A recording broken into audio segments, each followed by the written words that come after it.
하나님 말씀을 같이 보시겠습니다. 구약 성경 사무엘상 26장 1절에서 12절 말씀이 되겠습니다. 사무엘상 26장 1절에서 12절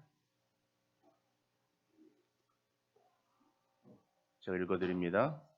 10사람이 기브아에 와서 사울에게 말하여 이르되 다윗이 광야 앞 하길라 산에 숨지 아니하였나이까 하며 사울이 일어나 광야에서 다윗을 찾으려고 이스라엘에서 택한 사람 3,000명과 함께 광야로 내려가서 사울이 광야 앞 하길라산 길가에 진치니라. 다윗이 광야에 있더니 사울이 자기를 따라 광야로 들어옴을 알고 이에 다윗이 정탐꾼을 보내어 사울이 과연 이런 줄 알고 다윗이 일어나 사울이 진친 곳에 이르러 사울과 네레 아들 군사령관 아브넬이 머무는 곳을 본즉 사울이 진영 가운데에 누웠고 백성은 그를 둘러 진쳤더라. 이에 다윗의 사람 아히멜렉과 스루야의 아들 요압의 아우 아비새에게 물어 이르되 누가 나와 더불어 진영에 내려가서 사울에게 이르겠느냐 하니 아비새가 이르되 내가 함께 가겠나이다. 다윗과 아비새가 밤에 그 백성에게 나아가 본즉 사울이 진영 가운데 누워 자고 창은 머리겨 땅에 꽂혀 있고 아브넬과 그의 백성들은 그를 둘러 누웠는지라. 아비새가 다윗에게 이르되 하나님이 오늘 당신의 원수를 당신의 손에 넘기셨나이다. 그러므로 청하오니 내가 창으로 그를 찔러서 단번에 땅에 꽂게 하소서. 내가 그를 2번 찌를 것이 없으리이다 하니 다윗이 아비새에게 이르되 죽이지 말라. 누구든지 손을 들어 여호와의 기름 부음 받은 자를 치면 죄가 없겠느냐 하고 다윗이 또 이르되 여호와께서 살아계심을 두고 맹세하노니 여호와께서 그를 치시리니 혹은 죽을 날이 이르거나 또는 전장에 나가서 망하리라.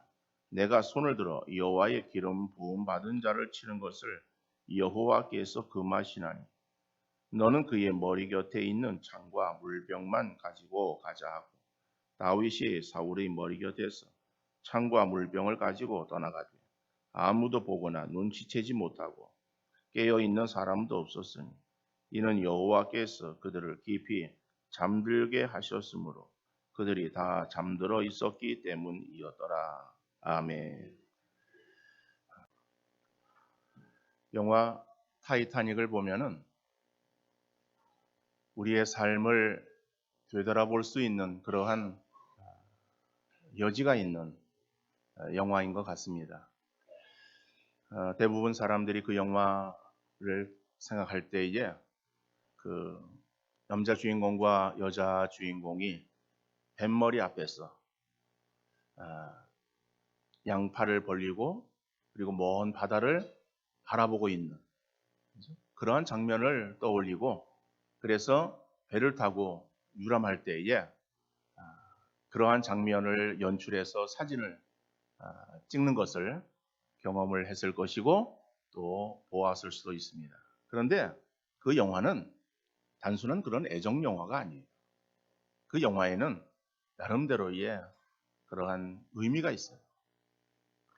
이 배가 이제 출항할 때에 선장은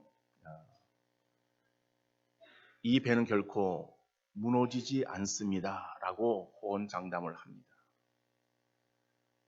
그런데 사람의 교만을 담고 있는 그 말임을 증명이라도 하듯이 이 배의 결말은 처참하게 대자연의 바다에서 현대판 바벨탑처럼 침몰하고 많은 것을 볼 수가 있어요. 더 나아가서 이 영화에는 여러 가지 그러한 일들이 있습니다만은 그 중에 하나가 이제 배가 파손이 되어지고 그리고 그 안에 있는 사람들을 살리기 위해서 구명보트가 내려지는 거예요. 그 구명보트가 내려질 때에 구명보트에는 아무나 탈 수 있는 것은 아니었어요. 많은 사람들 다 태울 수 없었기에 여자와 어린 아이를 우선으로 사람을 태우기 시작했습니다. 근데 한 여자가 자기가 탈 그러한 차례가 되었어요. 그런데 그 사람을 인도하던 그 사람에게 이 여자가 말을 합니다. 내게 조금만 시간을 달라. 시간이 없다. 조금만이면 된다. 그래서 간곡하게 이야기하는 그 소리에 3분을 주고 3분이 지나고 나면은 오든 안 오든 이 보트는 출발을 합니다. 라고 얘기를 했어요. 그랬더니 여자가 알았다라고 그렇게 소리를 지르고 뛰기 시작합니다. 그래서 막 뛰어가는데 어디를 향해서 뛰어가는가 하면은 자기 숙소를 향해서 뛰어가는 거예요. 숙소를 향해서 뛰어갈 때에 그러한 그 지나쳐가는 그러한 그 곳이 어딘가 하면은 카지노를 지나가는 거예요. 여러분 그 큰 유람선에는 다 있습니다.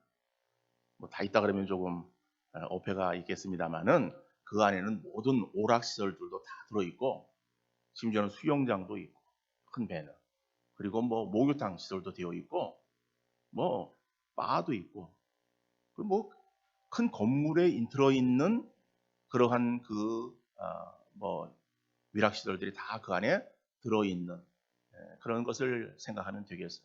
그러다 보니까는 이 사람이 카지노를 막 지나가는. 근데 그 얼마 전까지만 하더라도 자기가 카지노에서 노름을 했었어요. 그런데 배가 막 파손되고 사람이 우왕좌왕하다 보니까는 막 칩이 돈으로 사용되던 그런 칩들이 막 나둥그는 거예요. 그 칩들을 밟고 지나가는.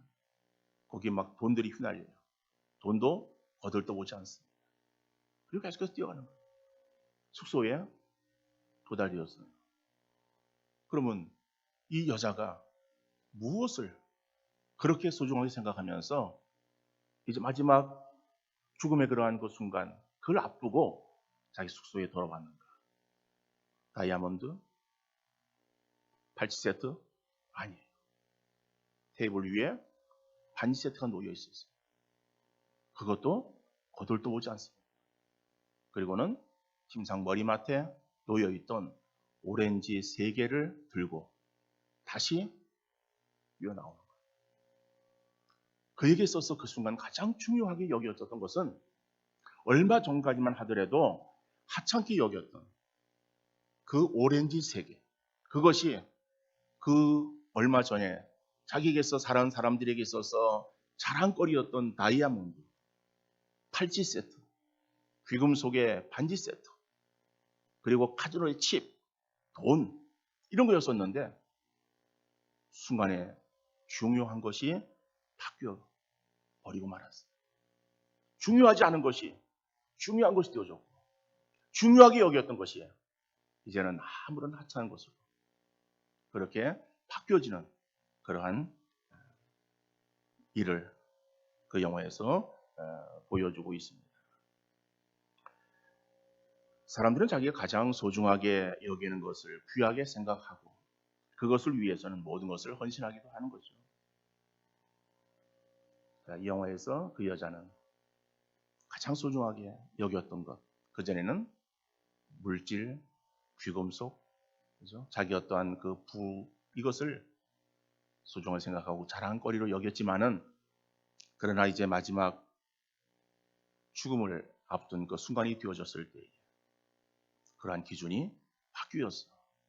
하잘 것 없이 여겼던 그러한 것이 오히려 자기에게 가장 소중한 그러한 것으로 부각되어지는 것을 보게 되어지는 거죠.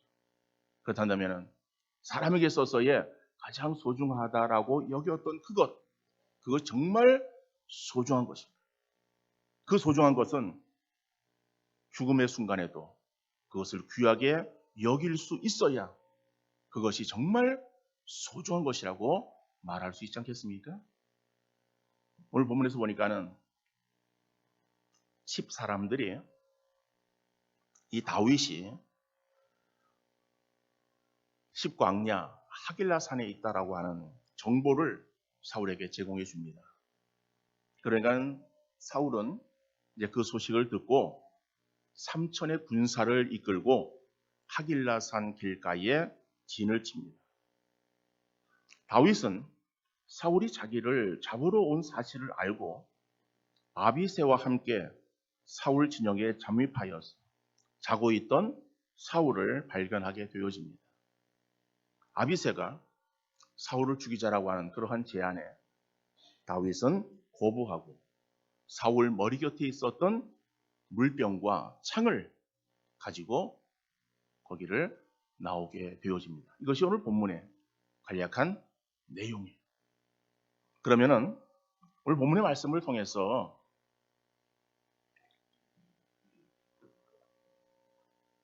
지혜로운 사람은 어떠한 사람인가를 살펴보면서 우리 모두가 지혜로운 삶을 살아감으로 칭찬 듣는 그러한 믿음의 성도 다 되어질 수 있기를 간절히 소원합니다.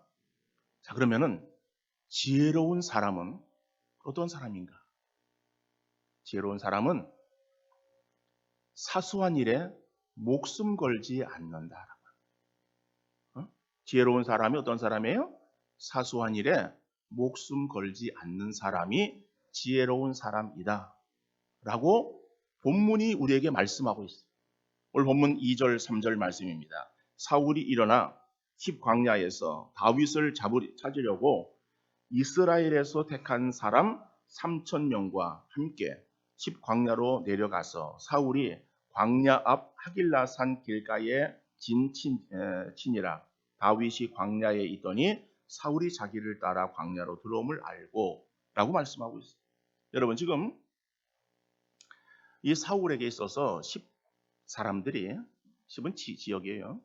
그러니까 10 지역에 있는 그런 사람들이 사울에게 지금 사울이 10 광야에 있습니다 라고 이렇게 이제 정보를 제공해 주었고, 그 정보를 들은 사울이 3천의 군사를 이끌고 다윗을 잡으려고 10 광야로 나와서 하길라산 길가에 진을 치고 있었다라고 하는 거예요. 자, 우리는 여기에서 이 사울이 3,000명의 군사를 이끌고 다윗을 지금 쫓고 있다라고 하는 이것이 어떠한 일인가라고 하는 거예요. 사울에게 그것이 중요하게 여겨졌을지 몰라도 그 일이 정작 그렇게 중요한 일인가? 당시에 그 군사들은 어떠한 상비군이라기보다는 사람을 모아서 그래서 군대를 조직하고 그 군인들을 어떤 싸움터에 데리고 가는 거예요. 근데 지금 사울은 블레셋 군대가 쳐들어온 것도 아닙니다. 적군이 지금 쳐들어온 것도 아니에요. 근데 다윗을 잡으려고 3,000명이나 되어지는 사람들을 이끌고 지금 다윗을 잡으러 왔다라고 하는 거예요. 다시 말하면은 사울은 지금 사소한 일에 힘과 시간을 낭비하고 있음을 볼 수가 있습니다. 다윗 잡는 일이 무슨 적군의 침입으로 나라의 운명이 좌우되어지는 그런 일이에요? 이미 사울은 다윗에게 항복한 그러한 일이 있었지 않았습니까? 사울이 굴 속에 들어있을 때에 사울이 볼일을 보러 그 굴에 들어와서 일을 보지 않습니까? 그리고 나왔어요. 근데 굴 안에 다윗이 있었어요. 군사들을 이끌고.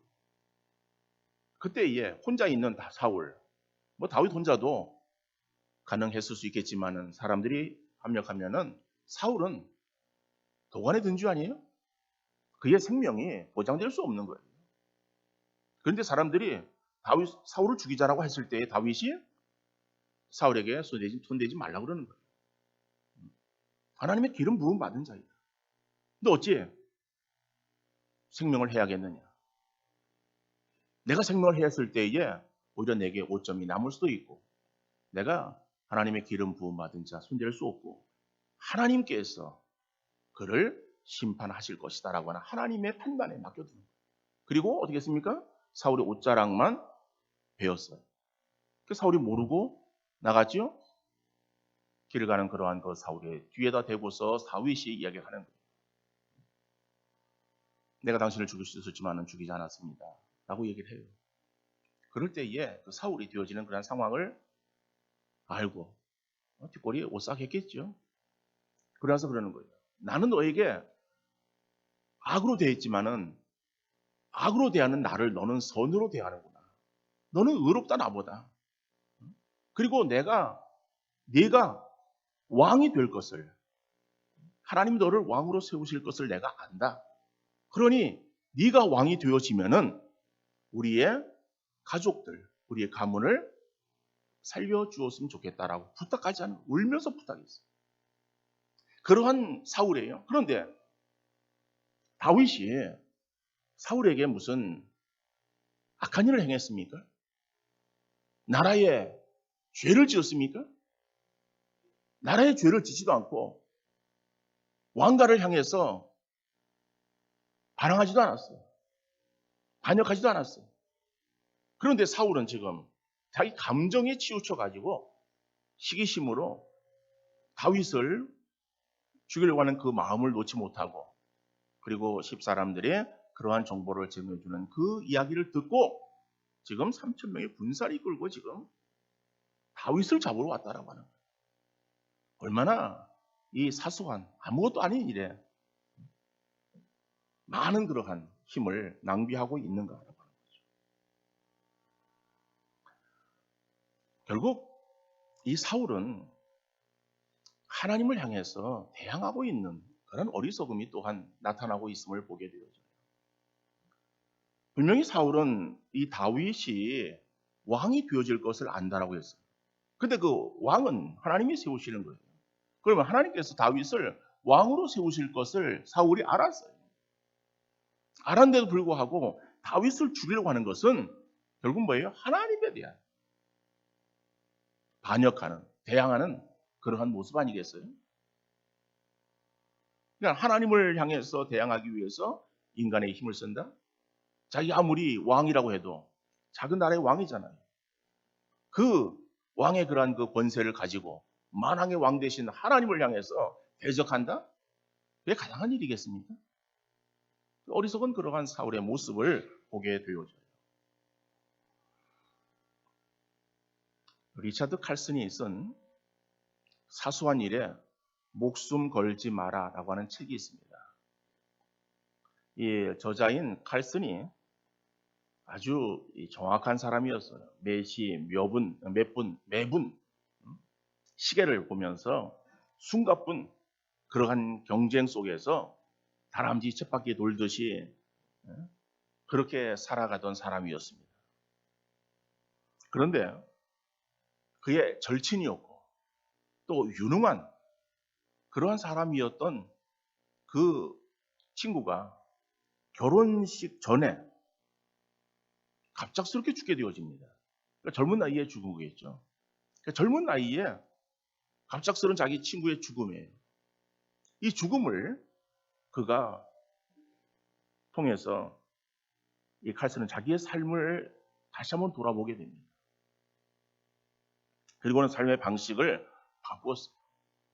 인생의 속도를 늦췄고 길가에 핀 꽃의 향기를 즐기는 여유를 가지면서 이제 삶을 살아갑니다.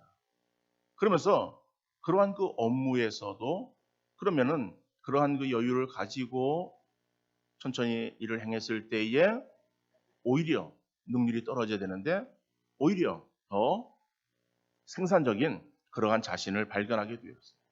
그래서 새롭게 자신의 인생관을 정립한 후에 칼슨은 평범한 이웃들에게 이것을 전파하기 위해서 책을 쓰게 되었어요. 물론 우리가 책 내용을 지금 살펴보자 그런 의도는 아닙니다. 그러나 제목을 우리가 생각하면서 사소한 일에 목숨 걸지 마라. 근데 우리가 정말 사소한 일에 목숨 걸지 않고 사소한 일을 하찮게 여기고 있는가라고.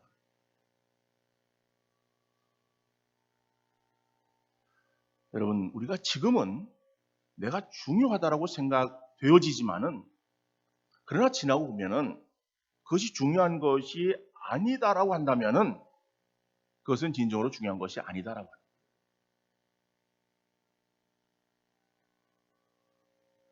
그렇다면은 우리의 행하는 일에 많은 부분들이 중요한 것으로 보일 뿐 사소한 그러한 일을 가지고 착각하면서 그것에 시간과 힘을 낭비하고 있지는 아니하는 것. 우리의 삶을 한번 돌아보시고 살펴볼 수 있기를 바랍니다. 단지 우리는 내게 주어지는 급한 일이 중요한 일인 것처럼 생각을 해요. 그래서 급한 일에 쫓겨서 그 일을 하면서 시간을 보냅니다. 그런데요, 정작 그 급한 일이 우리에게 정말 그렇게 중요한 일인가? 그 급한 일 때문에 우리에게 정작 그날 해야 될 중요한 일을 놓치고 지나갔다면 그건 어리석은 모습이에요. 그러니까는 중요한 것은 지금도 중요하고 앞으로도 중요하게 여겨지는 것이 정말 중요한 일이다라고 합니다. 아까 우리가 타이타닉의 영화 예를 우리가 한번 생각해 보았습니다. 그 여자가 이제 생사에 피로에 놓여 있는 그러한 순간에 그가 취했던 것이 무엇인가? 평상시에 그렇게 소중하게 여겼던 그 물질, 어떠한 귀금속, 이런 것들이 마지막 순간에도 이것이 내게 있어서 없으면 나는 죽는다라고 하는 그러한 그 마음으로 그것을 취했는가? 마지막 순간이 되어지가 그것은 아무런 그에게 필요 없는 것처럼 여겨졌었다라고 하는 거예요. 우리의 삶에도 오늘 이 시간 내게 중요하다라고 생각되어지는 것이 아니라 이것이 앞으로도 계속해서 내게 중요한 일인가라고 하는 것을 우리가 한번 깊이 좀 돌아보면서 그래서 우리의 삶을 한번 조금 체크해 보아야 됩니다. 우리의 삶을 좀 인내하는 마음으로 너무 조급한 마음으로 행하는 것이 아니라 인내하는 마음으로 그렇죠? 우리의 삶을 살펴볼 때 이러한 실수나 잘못을 행하지 않을 수 있다라고 하는 거예요. 사소한 예로 우리가 전화 통화를 합니다. 그래도 보면은 전화 통화가 길게 전화 통화를 하는 거예요. 근데 길게 전화 통화를 해서 많은 시간들을 허비하는데 그럼 정작 중요한 내용들인가? 그 내용들을 이렇게 엿들어 보면은 내용들이 어떤 내용이에요? 별 볼 일 없는 거예요. 별거 아니에요. 별거 아닌데 그거 가지고선 전화하느라고 많은 시간을 낭비하는 거예요. 핸드폰을 들고서 문자를 보내요. 서로 문자 교환을 하는 거예요. 근데 그 내용들이 어떤 내용이겠어요? 중요한 내용이겠어요? 아무것도 아니에요. 사소한 그런 일인데 그 안부 한번 묻고 그걸 답하고 그냥 끝나면 될 텐데 거기에 있어서 계속해서 그거 하느라고 다른 걸 못해 하는 거예요. 대화가 끊어지고 자기 어떤 해야 될 일들을 뒷전을 미루고 그거 하고 있어. 인터넷 찾아서 뭐를 자료를 보다 보면은 그건 보는 게 아니라 이것도 보고 저것도 필요한 것 같아서 보고 보다 보면 오전이 다 지나가는. 드라마는 안 그렇습니까? 드라마를 보다가 안 보면 어떻게 돼요? 세상이 뒤집어지는 것 같죠? 응? 여러분 드라마 안 봐도 세상 똑같습니다. 바뀌어지는 거 아무것도 없어요. 근데 그거 안 보면은 뭐 세상 뒤집어지는 것으로 생각해가지고 그냥 그거 목숨 거는 사람들. 그래서 우리가 뭐 이건 하나의 어떤 이해고 우리의 삶을 여러분들 한번 이렇게 점검해 보십시오. 우리의 삶에 사소한 그러한 일들이 얼마나 많이 있고 또 그러한 일들에 우리가 정말 소중한 것처럼 그렇게 목숨 걸고 그 일을 행하려고 애를 쓰고 있지는 않아요.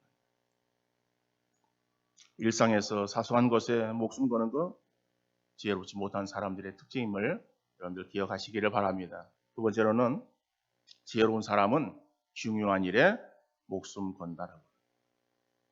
그러니까 오늘 주제가 뭐예요? 지혜로운 사람은 사소한 일에 목숨 걸지 않고 중요한 일에 목숨 건다라고. 오늘 6절 말씀이에요. 같이 한번 읽어봅시다. 한번. 이에 다윗이 햇사람 아히멜렉과 스루야의 아들 요압의 아우 아비새에게 물어 이르되 누가 나와 더불어 진영에 내려가서 사울에게 이르겠느냐 하니 아비새가 내가 함께 가겠나이다. 여러분, 이 내용은 사울이 이제 진을 쳤어요.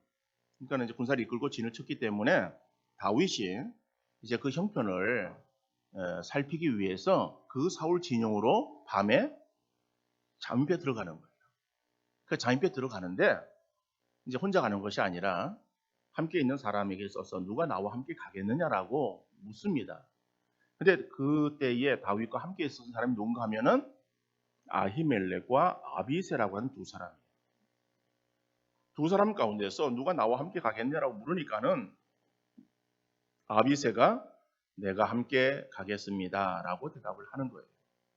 그런데 지금 다윗이 사울의 진영에 들어가는 것은 어디 구경하러 가는 거 아니에요. 관람하러 가는 거 아니잖아요.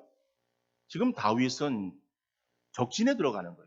사실 말해 사울이 다윗을 죽이려고 왔기 때문에 사울과 다윗은 지금 적대 관계 아닙니까? 그러면은 다윗이 사울의 진영에 들어가는 것은 적진을 향해 들어가는 거예요. 그런데 그 사울에게는 혼자 있는 것이 아니라 군사 3천이 있어요. 그 3천의 군사에 둘러싸여 있는 사울을 정탐을 향해서 들어갈 때에 걸리면은 그러면 죽는 거예요. 죽는데 다윗만 죽이겠습니까? 다윗만 잡으러 왔으니까 다윗만 데려가고 아비새는 그러면은 풀어 주겠어요? 아니잖아요. 아비새도 함께 죽이는 거예요. 그러니까는 아비새가 지금 다윗을 따른다라고 하는 것은 자기의 생명을 내어놓는 일이다라고. 그 생명을 내어놓고 다윗을 따르는 거예요. 그러니까 다윗을 향한 헌신에 아비새가 자기의 생명을 내어놓는 것을 보게 되어집니다. 이것이 뭐예요? 전적인 헌신이다라고. 아비새뿐 아니라 신약에 사도 바울이 이제 선교 사역을 행합니다. 그런데 선교 사역을 많이 도왔어요, 사람들이. 특별히 로마서 16장에 보면은 이 바울에게 있어서 자기의 사역을 도왔던 그러한 사람들에 대한 인사로 한 장을 기록하고 있는 것을 보게 되어집니다. 거기에 많은 사람들의 이름이 나와요. 자, 그 가운데 3절, 4절 말씀 보면은 브리스가와 아굴라 부부에 대해서 말씀하고 있습니다. 너희는 그리스도 예수 안에서 나의 동역자들인 브리스가와 아굴라에게 문안하라. 그들은 내 목숨을 위하여 자기들의 목까지도 내놓았나니 나뿐 아니라 이방인의 모든 교회도 그들에게 감사하느니라 그랬어요. 이 아굴라와 브리스길라예요. 아굴라가 남편이고 브리스길라가 아내입니다. 그런데 나중에 이름이 바뀌어지는 것은 아마 브리스길라가 더 충성했던 것 같아요. 그래서 먼저 충성했던 브리스길라를 먼저 쓰고 그 다음에 아굴라를 뒤에 이름을 붙이고 있는 것 같아요. 우리 남자들이 우리 명심해야 될 것은 우리 이름이 우리 아내 이름 뒤에 따라가지 않도록 치마폭 잡고 우리가 천국 들어가지 않도록 힘써야 돼요. 어떤 간에 근데 바울은 그렇게 말합니다. 근데 이들이 어떻게 바울을 만났는가 하면은 이 브리스길라와 아굴라와 브리스길라 이 부부가 로마에 있었어요. 로마에 살다가 글라우디오 황제 때에 칙령을 내립니다. 칙령을 내려가지고 그래서 로마에 살고 있는 유대인들은 다 나가라. 추방을 당하는 거예요. 그러니까 추방을 당하니까는 사람이 흩어지는 거예요. 흩어질 때에 이 아굴라와 브리스길라 부부가 어디로 오게 되는가 하면은 고린도 지방으로 오게 되어집니다. 고린도 지방에서 거기에서 이제 그들이 삶을 사는데 그들이 업이 무엇이었는가 하면은 그들이 하는 그 생업이 천막 만드는 일이에요. 그런데 바울이 2차 전도 여행 때에 이제 고린도 지역에 들어가는 거예요. 바울은 선교하면서 그 선교비 충당을 위해서 일을 하지 않았습니까? 근데 바울이 한 일이 무엇인가 하면은 천막 만드는 일이에요. 근데 같은 업종의 사람이에요. 같은 업종의 사람인데 이 브리스길라와 아굴라 이 부부가 바울을 내치지 않고 바울을 함께 있으면서 서로 도와주는 거예요. 그런데 그런 어떠한 삶에서만 도와주는 것이 아니라 그의 선교 사역에 복음을 전하는 일에 동력하게 되어집니다. 그리고 그들은 그 바울을 위해 전적인 헌신하는 헌신자들이 되었어요. 그래서 바울은 아굴라와 브리스길라 그 부부에게 그러니까 감사하면서 어떻게 감사하는가 하면은 내 목숨을 위해서 자기의 목이라도 내놓은 그러한 아주 귀한 사람들이다. 그러니까 그 사람들을 너희들이 알아주고 또 그들의 이야기를 들은 그러한 사람들, 그래서 이방인 교회도 그들에게 감사하고 있다. 나도 감사하는데 그들도 감사하고 있다라고 그렇게 소개하고 있습니다. 여러분 아비세나 또 아굴라 그 부부나 그들의 생명까지 내놓았다라고 하는 것은 온전한 헌신의 모습이다라고 하는 거죠. 그래서 헌신은 어떻게 헌신해야 되느냐? 바로 그러한 그 사람들처럼 온전한 헌신이 되어질 때에 진정한 헌신이라고 말할 수 있어요. 그래서 란스 헤브너라고 하는 신학자는 헌신의 참된 의미에 대해서 이런 말을 했습니다. 헌신은 85%로 만족할 수가 없다. 만약에 부부가 자기 배우자에게 나는 당신을 최소한 85% 정도는 사랑한다라고 말한다면 그 말을 들은 배우자가 어떻게 생각하겠는가? 이 85%라고 하는 말에는 매우 중요한 전제가 있다. 그것은 15%는 사랑하지 못하겠다라는 말이다. 15%는 사랑하지 못하겠다는 말에 만족할 사람은 아무도 없다. 이 15%가 문제이고 이 15% 때문에 시험에 든다. 헌신은 결코 85%일 수 없고 온전히 100%다라고 이야기를 했습니다. 우리가 다 동의하는 그런 이야기겠죠? 그렇다면 오늘 우리의 삶의 모습을 보면은 우리의 삶에 헌신이 없는 것이 아닙니다. 봉사하지 않는 것이 아닙니다. 충성하지 않는 것이 아니죠? 우리에게 충성하고 봉사하고 헌신해요. 그래야 정말 우리의 충성, 봉사, 헌신이 온전한 모습인가라고 하는 거예요. 우리가 헌신한다라고 할 때에 그 헌신이 우리의 생각에 걸러져서 시행되어질 때가 많이 있어요. 이건 무슨 말인가 하면 내 생각에 걸러진다라고 하는 것은 내가 생각할 때에 이것이 내가 하고 싶은 일이고 이거는 해야 되겠다라고 생각되어지면 하는 거예요. 그런데 내 생각에 이것은 아니다라고 생각하면 안 하는 거예요. 우리의 헌신은 그렇다라고 하는 거예요. 근데 그런 헌신이 온전한 헌신의 모습인가라고 하는 거예요. 여러분, 헌신이라고 하는 것은 내 편에서가 아니라 상대편에서 이루어져야 되는 거예요.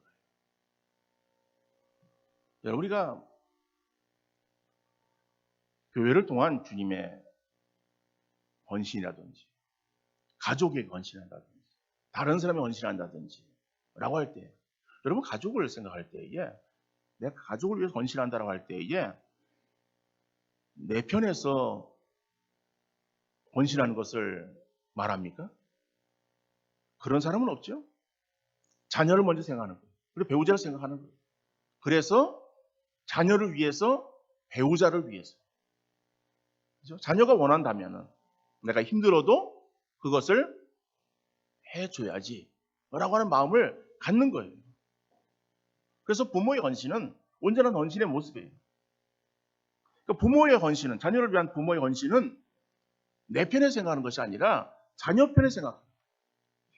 우리의 헌신의 모습이 그런 모습이 되어야 돼요. 내 편에서 내가 생각할 때에 내가 하고 싶은 건 하고 내가 하기 싫은 거는 죽어도 안 하고 그리고 나는 헌신했다라고 그렇게 말할 수는 없다라고 하는 것이다. 자, 그러면은 지혜로운 사람은 사소한 일이 아니라 중요한 일에 목숨 걸어야 된다면은 과연 중요한 일이 무엇일까라고 하는 거죠. 오늘 아비새의 온전한 헌신을 우리가 봅니다. 근데 그 아비새가 누구를 위해서 헌신하는가 하면 다윗을 향해서 헌신하는 거예요. 근데 다윗이 누구인가라고 하는 거예요. 여러분, 구약의 인물들은 신약의 예수 그리스도를 예표하는 하나의 모형입니다. 그렇다면은 다윗을 위해서 목숨 거는 아비새를 보면서 주님은 오늘 우리에게 아비새와 같은 그러한 사람을 찾기를 원하시는 줄 믿습니다. 그 우리가 주님을 위해서 헌신하는 그러한 우리의 삶이 되어야 된다. 그렇다면 중요한 일이 무엇이냐? 그건 세상 일이 아니라 하나님의 일이다라고 하는 거죠. 속히 지나가고 없어질 세상적인 것이 아니라 썩지 아니하고 없어지지 아니하는 하나님의 일이라는 이것이 우리에게 중요한 일이 되어야 된다라고 하는 거예요. 왜 그렇습니까? 우리는 세상에 살아가지만은 세상 사람들처럼 세상에 속한 사람이 아니에요. 세상 사람들은 세상에 속한 사람이에요. 세상에 속한 사람이기 때문에 세상적인 것이 그들에게 있어서의 인생의 최우선 순위를 두고 나가는 거예요. 근데 저와 여러분들은 어떤 사람들이에요? 이 땅의 삶을 살아가지만은 바울이 빌립보 교회에 편지하듯이 천국의 시민권을 가지고 있는 사람들 아니에요?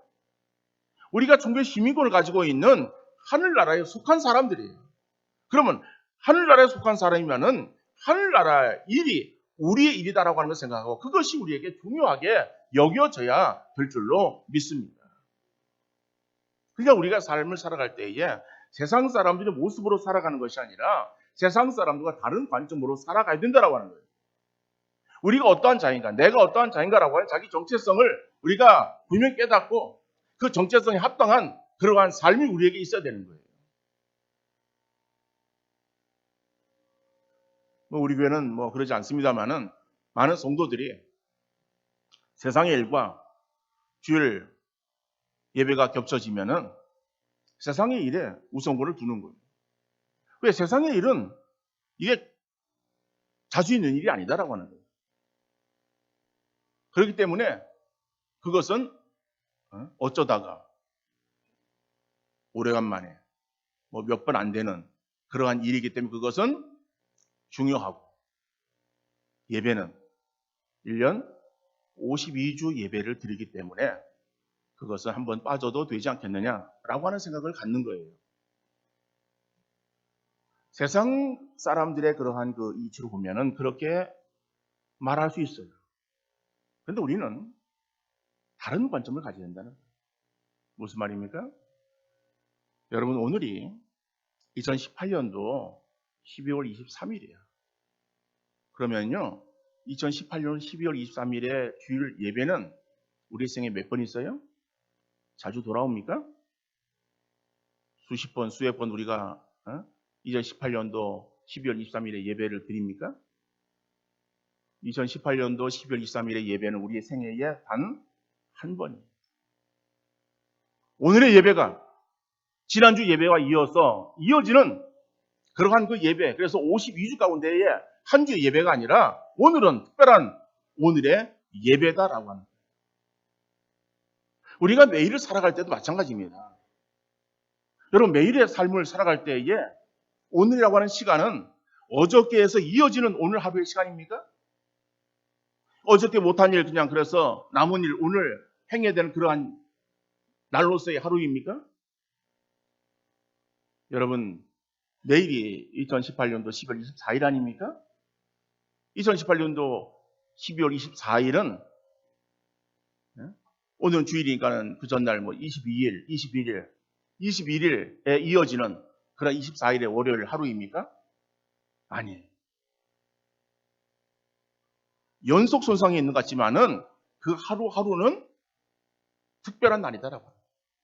그렇기 때문에 그 특별한 날에 해야 될 일이 무엇인가 하는 것을 우리가 생각하면서 그 중요한 일들을 행해야 된다라고 합니다.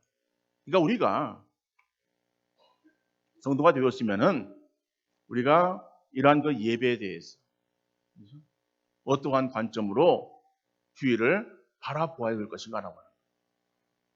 다른 사람들처럼 그저 그냥 육신의 일들을 행하다가 쉬는 그러한 날에 우리가 잠시 예배 드리는 것이기 때문에 그래서 그것은 또 매번 드려지는 그런 예배와 동일한 예배이기 때문에 내가 우선이 급한 일이 있으니까 하는 것은 예배는 뒷전을 미루고 나가서 결혼식에 참여한다든지 아니면은 뭐 다른 세상 일을 우리가 보는 것 그것이 내게 더 중요하고 우선시 되는 것 같아가지고 그 일을 행한다라고 생각해서는 안 된다라고 하는 거죠. 여러분 우리가 중요하다고 생각하는 일들 가운데 실상은 하찮은 일들이 얼마나 많이 있는지 모릅니다.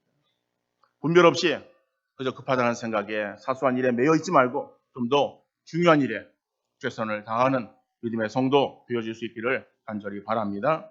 우리의 시간과 힘을 허탄한 일에 낭비하지 말고 무엇이 정말 중요한 일인가 생각하면서 그것을 이루기 위해서 정말 부단히 달려가는 그래서 그 중요한 일을 이루기 위해서 사소한 일들을 가지치는 그러한 우리의 삶이 되어질 수 있기를 간절히 바랍니다. 거칠해적인 거, 불필요한 것들, 그런 거 잘라내야 되죠. 그런 것들을 갈고 가면은요, 힘만 들어요. 속도는 안 붙고. 근데 그런 것들을 다 잘라내고 정말 중요한 거, 그것만을 위해서 우리가 전력 질주 안 되면은 우리의 삶이 더 의미 있고 보람되어진 그런 일이 되어질 것이다. 그래서 우리의 시간들이 지나고 나서 후회하는 그러한 우리의 모습이 아니라 정말 보람된 나날을 보낸 것에 대해서 진정으로 감사하는 하나님께 정말 감사하는 그러한 지혜로운 신앙의 청지기들 되어질 수 있기를 주님 이름으로 축원합니다.